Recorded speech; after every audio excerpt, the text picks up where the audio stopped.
मी माझ्या मतदारसंघातील तरुण बेरोजगार युवकांच्या दृष्टीने अतिशय महत्त्वाच्या प्रश्नाकडे केंद्र सरकारचं लक्ष वेधू इच्छितो। सभापती महोदया, माझा जिल्हा हा मागासलेल्या जिल्ह्याच्या यादीत देशात क्रमांक 3 ला आहे।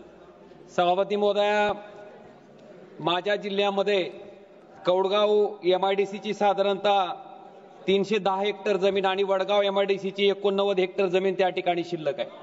त्याचबरोबर प्रस्तावित MIDC त्या ठिकाणी तामलवाडीला पण आहे आणि त्याचबरोबर शिराळूंमध्ये पण आहे। सभापती महोदया, आपल्या माध्यमातून माझा केंद्र सरकारकडे विनंती आहे की या बेरोजगार तरुणांसाठी उद्योग त्या ठिकाणी उभा राहावा, जेणेकरून आमच्या तरुणांना त्याच ठिकाणी मतदारसंघात नोकऱ्या मिळतील। सभापती महोदया, मला आपल्या माध्यमातून सांगायचंय की तेरखेड्याचा फटाका बाजार, येडशीचा चमडा बाजार, त्याचबरोबर बुमपरांडा वाशी मतदारसंघातलं खवा जो की GI मानांकन त्या ठिकाणी मिळाले, उस्मानाबादी शेळीला त्या ठिकाणी GI मानांकन मिळाले।